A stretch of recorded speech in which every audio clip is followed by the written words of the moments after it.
नमस्कार दोस्तों, स्वागत है आप सभी का बैंकिंग क्रॉनिकल में। उम्मीद करता हूं आप सभी की तैयारी अच्छी चल रही होगी।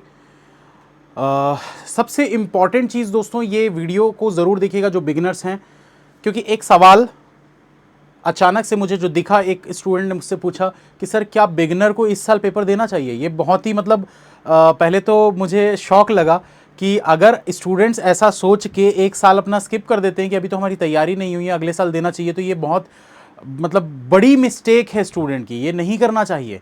तो इसी के बारे में मैं ये वीडियो बना रहा हूँ दोस्तों। पूरी चीज़ें आप लोगों को क्लियरली समझ में आ जाएंगी कि जैसे अगर आप एक स्टूडेंट हैं, अभी अभी आपने तैयारी चालू की, अब आपके नंबर नहीं आ रहे मॉक में, आपके मुश्किल से 15 17 18 20 नंबर आ रहे हैं, तो आपके मन में भी एक वो आ रहा होगा, सोच आ रही होगी कि यार मैं पेपर दूं इस साल या सीधा अगले साल दूं। तो दोस्तों यहां पर मैं एक चीज कहना चाहूंगा कि पेपर जरूर देना चाहिए, देना ही है। पेपर क्यों देना है उसके पीछे का भी रीजन बता देता हूं। अगर आप पेपर नहीं देने का सोच रहे हो ना, आपको पेपर का लेवल क्या था वो पता ही नहीं चल पाएगा। आप किस जगह पे स्टैंड करते हो कंपटीशन में, कितना आगे आप हो या कितना पीछे हो, कितने लोगों से पीछे हो, आपके नंबर कितने आ रहे हैं, ये कुछ भी आप नहीं पता कर पाओगे। सीधा आप जब अगले साल जाके पेपर दोगे और तब आपको समझ में आएगा कि अरे यार आपका तो आप पीछे चल रहे हो अभी लोगों से, आपको कुछ कुछ जगहों पर और भी इंप्रूवमेंट की ज़रूरत है। तो ये चीज़ें आप नहीं समझ पाओगे। और इस चीज़ को जब मैंने क्लास में भी बताया और इधर उधर जब भी मैंने बताया, तो कुछ बच्चों के मन में ना एक डाउट और आता है कि सर ये तो हम मॉक टेस्ट दे के भी जान सकते हैं। आपके मन में भी ये चीज़ आ रही होगी कि यार सर ये तो हम मॉक टेस्ट देकर भी जान सकते हैं कि क्या हमारा लेवल चल रहा है, क्या हमारे नंबर आ रहे हैं। तो दोस्तों एक बात आपको बता दूं कि सॉरी, मॉक टेस्ट और रियल एग्ज़ाम जो होता है ना, इसमें ज़मीन आसमान का फ़र्क होता है। बहुत ज़मीन आसमान का फ़र्क होता है। मॉक टेस्ट क्या होता है कि आप एकदम फ्रेंडली एनवायरनमेंट में बैठ के पेपर दे रहे हैं। इसका फ्रेंडली एनवायरनमेंट का मतलब क्या है कि आप बढ़िया एसी चला के घर में बैठे हो या कूलर चला के घर में बैठे हो और वहाँ पर आप पेपर दे रहे हो। जब चाहे आप मॉक को पॉज कर सकते हो, उठ सकते हो, वॉशरूम जा सकते हो, पानी पी सकते हो, कुछ भी कर सकते हो। दिमाग में कोई टेंशन नहीं रहता, घर पे बैठे हुए हो, कोई दिक्कत नहीं है। लेकिन वही चीज़ जब आप रियल एग्ज़ाम में जाते हैं, जब मई जून के आसपास पेपर होते हैं, उस समय मई जून इतनी गर्मी में, जून जुलाई अगस्त में भी जब बरसात होती है तो हल्की सी ह्यूमिडिटी होती है। उस ह्यूमिडिटी में उस सेंटर पे इतने सारे स्टूडेंट्स के साथ बैठना, जहां शायद फैन वगैरह तो रहता है लेकिन कूलर एसी ये सब चीज़ें नहीं होती हैं, तो वहाँ उस गर्मी में उस चीज़ को देना, या फिर एग्ज़ाम की अगर हम बात करें ठंड के समय में, तो ठंड के समय में बैठकर वहाँ पर पेपर देना तो थोड़ा फ़र्क पड़ जाता है। तो रियलिटी जो होती है और जो एग्ज़ाम, अच्छा इसके अलावा दोस्तों एक जो इसका लेवल होता है ना एग्ज़ाम का, वो भी फ़र्क होता है। वहाँ का जो सिस्टम होता है, आप जो मॉक टेस्ट देते हैं ना, वो बड़ा एकदम स्मूथ चलेगा। आप नेक्स्ट पे क्लिक करोगे, तुरंत नेक्स्ट हो जाएगा क्वेश्चन। कलरफुल आपको डीआईज दिखेंगे, कलरफुल आपको जो फिगर वगैरह बने रहते हैं वो सब कलरफुल रहेंगे, तो क्लियर क्लियर सब विजिबल रहेगा। वहाँ ऐसा नहीं होता। वहाँ पर क्या होता है, ब्लैक एंड व्हाइट आप लोगों को चीज़ें दे देती है, स्क्रॉल करना होता है आपको। ऐसा नहीं है कि पूरा का पूरा क्वेश्चन आपको एक ही स्क्रीन पर दिख रहा है, आपको स्क्रॉल कर करके पूरा क्वेश्चन को पढ़ना पड़ेगा। बहुत सारे स्टूडेंट्स को तो ये पता ही नहीं होता, स्क्रॉल ही नहीं करते। डीआई अगर देख रहे हैं तो 3 ही डीआई के ऐसे ग्राफ उनको दिख रहे होते हैं और एक चौथा जो है छुपा रहता है जिसको स्क्रॉल करके हमको देखना होता है। तो कुछ लोग तो उसको देखते ही नहीं है, उस चक्कर में उनको समझ में नहीं आता, वो पूरा पूरा डीआई छोड़ देते हैं।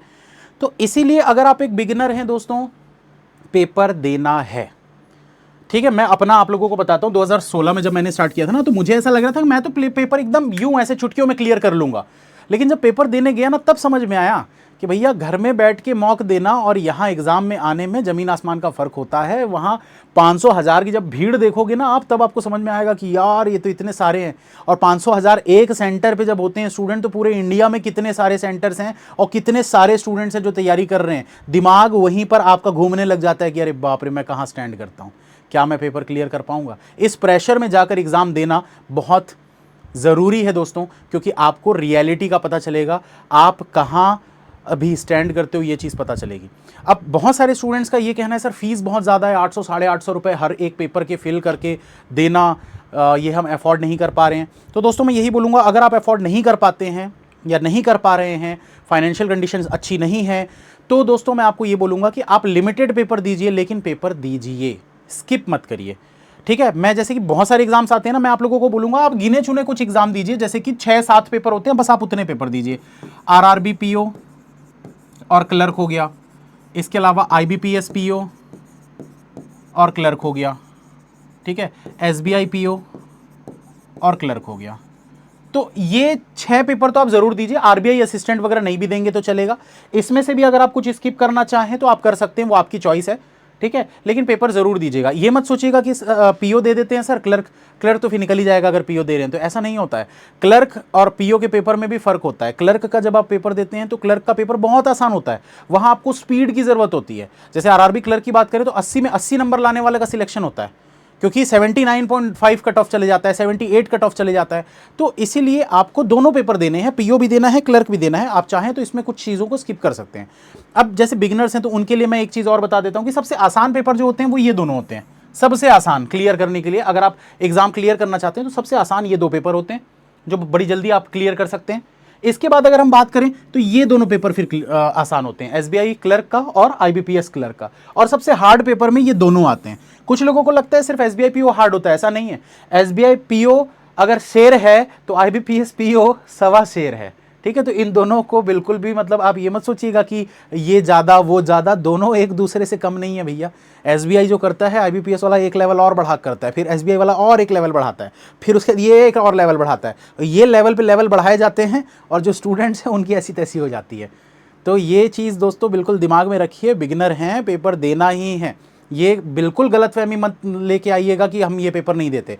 मेरे साथ ये चीज़ हुई थी दोस्तों, पहले साल 2016 में जब मैंने स्टार्ट किया था ना, मैंने आरआरबी पीओ क्लर्क का पेपर नहीं दिया था, ये सोच के कि कितनी वैकेंसी थी इसमें, क्लर्क में शायद 6 वैकेंसी थी और इसमें 86 वैकेंसी थी। और ये सोच के मैंने पेपर नहीं दिया था कि यार क्या करूँगा ये पेपर दे के, इतनी कम वैकेंसी है। छत्तीसगढ़ स्टेट की बात बता रहा हूँ।